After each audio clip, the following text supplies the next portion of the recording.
जय हिंद साथियों, स्वागत है आप सभी का आपके अपने YouTube channel target with Ajit में। तो साथियों, आज की इस क्लास में हम डिस्कस करने वाले हैं एक बहुत ही महत्वपूर्ण टॉपिक, भारतीय संविधान की विशेषताएं एवं राज्य के नीति निर्देशक तत्वों के बारे में। साथियों, इस टॉपिक से आप सभी के पेट के एग्जाम में 1 से 2 क्वेश्चन 100% पूछे जाएंगे। तो सही प्रश्नों को ध्यान से देखिएगा, क्योंकि दिए गए सभी क्वेश्चंस एग्जाम ओरिएंटेड और सिलेक्टिव हैं। तो आइए देखते हैं। जैसे पहला प्रश्न है, भारत का संविधान किस प्रकार का है। पहला ही क्वेश्चन मोस्ट इम्पॉर्टेंट हो जाता है कि भारत का संविधान किस प्रकार का है।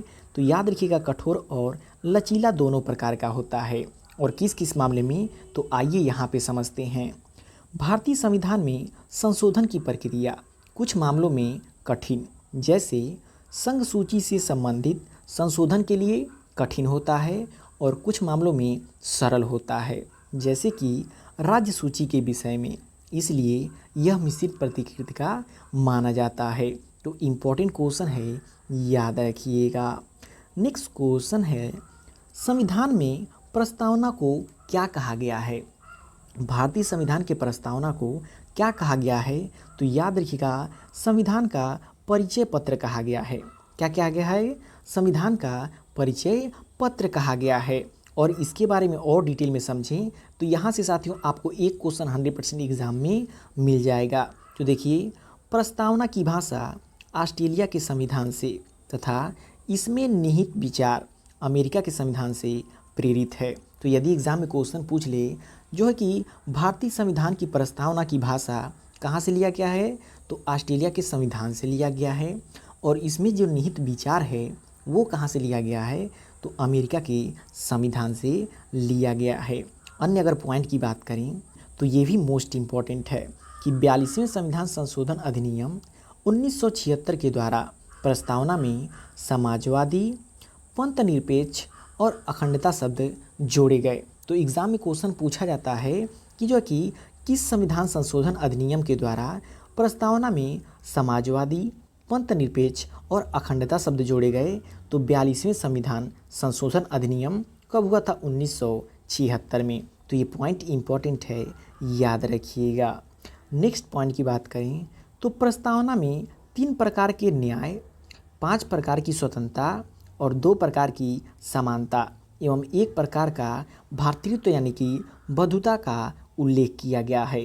तो ये भी पॉइंट इम्पॉर्टेंट है, याद रखिएगा।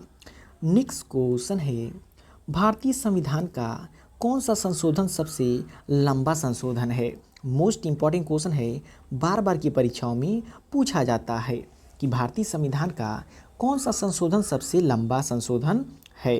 तो याद रखिएगा, 42वां संशोधन सबसे लंबा संशोधन हो जाता है। और कब हुआ था? तो 1976 ईस्वी में हुआ था 42वां संशोधन। आइए इसके बारे में यदि डिटेल में समझें तो 1976 में किए गए 42वें संशोधन को मिनी संविधान कहा जाता है। इसमें प्रस्तावना में समाजवादी, धर्मनिरपेक्ष और एकता एवं अखंडता जैसे शब्द जोड़े गए। तो इस पॉइंट से मोस्ट इम्पॉर्टेंट यही हो जाता है कि जो कि किसवें संविधान संशोधन को मिनी संविधान के नाम से जाना जाता है। तो याद रखिएगा, 42वें संविधान संशोधन को मिनी संविधान के नाम से जाना जाता है। तो पॉइंट इम्पॉर्टेंट है, याद रखिएगा। तो साथियों, क्वेश्चन का लेवल आप सभी लोग को देख के पता चल रहा होगा कि दिए गए सभी क्वेश्चंस एग्जाम ओरिएंटेड और सेलेक्टिव हैं। तो वीडियो की क्वालिटी और कंटेंट आप सभी लोग को पसंद आ रहा हो तो प्लीज़ वीडियो को लाइक और शेयर करके चैनल को सब्सक्राइब जरूर कर लीजिएगा। नेक्स्ट क्वेश्चन है, संविधान सभा की प्रथम बैठक कब हुई थी। मोस्ट इम्पॉर्टेंट क्वेश्चन होता है कि संविधान सभा की प्रथम बैठक कब हुई थी। तो याद रखिएगा, 9 दिसंबर 1946 ईस्वी को हुई थी। कब हुई थी? 9 दिसंबर 1946 ईस्वी को हुई थी।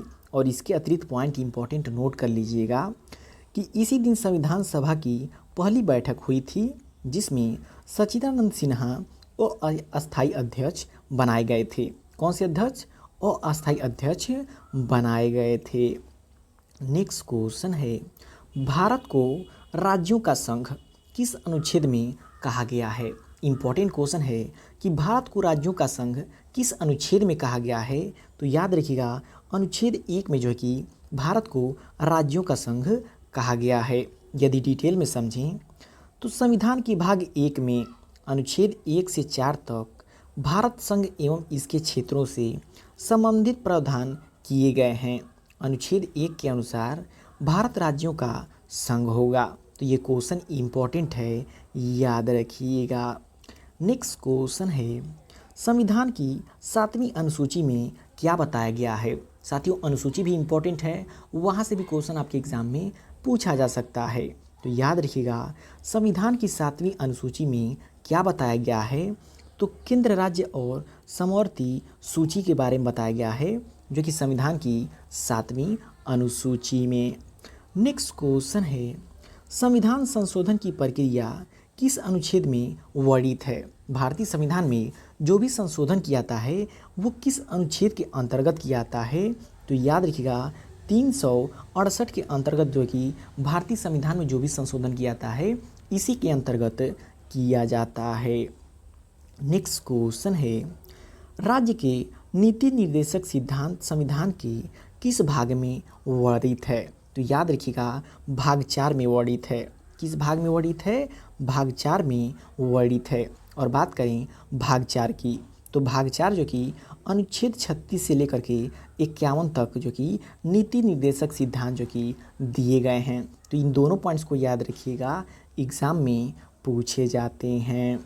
नेक्स्ट क्वेश्चन है, नीति निर्देशक सिद्धांत किस देश के संविधान से लिए गए हैं। तो इम्पॉर्टेंट क्वेश्चन है, पिछली बार पेट के एग्जाम में पूछा गया था कि नीति निर्देशक सिद्धांत किस देश के संविधान से लिए गए हैं। तो याद रखिएगा, आयरलैंड के संविधान से लिया गया है। नेक्स्ट क्वेश्चन है, समान नागरिक संहिता किस अनुच्छेद में वर्णित है। बात कर रहा है समान नागरिक संहिता की। तो याद रखिएगा, अनुच्छेद 44 से संबंधित है। किसमें वर्णित है? अनुच्छेद 44 में। बात करें साथियों समान की, तो ये 4 दोनों समान हैं। ऐसे यदि आप इसको रिलेट करके याद करेंगे तो एग्ज़ाम में आसानी से जो कि स्ट्राइक कर जाएगा। नेक्स्ट क्वेश्चन है, नीति निर्देशक सिद्धांतों को लागू करने की जिम्मेदारी किसकी होती है। तो याद रखिएगा, राज्य सरकारों को होती है। किसकी? राज्य सरकारों को होती है, परंतु ये बाध्य नहीं होते हैं कि इनको लागू ही करना है। तो इम्पॉर्टेंट क्वेश्चन है, याद रखिएगा। नेक्स्ट क्वेश्चन है, अनुच्छेद 51 किस बात से संबंधित है। बात करें अनुच्छेद 51 की, तो याद रखिएगा, अंतर्राष्ट्रीय शांति से संबंधित है। अनुच्छेद 51 जो कि अंतर्राष्ट्रीय शांति से संबंधित है। और साथियों बात करें कुछ इंपॉर्टेंट पॉइंट की, जहां से डायरेक्ट आपके पेट के एग्जाम में क्वेश्चन पूछा जा सकता है। तो याद रखिएगा, भारत के प्रथम गवर्नर जनरल कौन थे? लॉर्ड विलियम बेंटिंक थे। कब? 1828 से 1835 तक थे।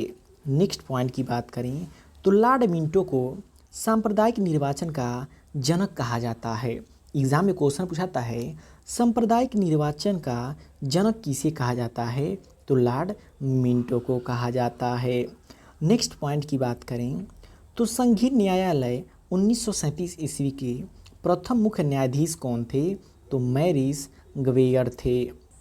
नेक्स्ट पॉइंट की बात करें तो संविधान का प्रारूप सर्वप्रथम BN राव द्वारा तैयार किया गया था। एग्जाम में बार बार क्वेश्चन पूछाता है संविधान का प्रारूप सर्वप्रथम किसके द्वारा तैयार किया गया था। तो BN राव के द्वारा जो कि तैयार किया गया था।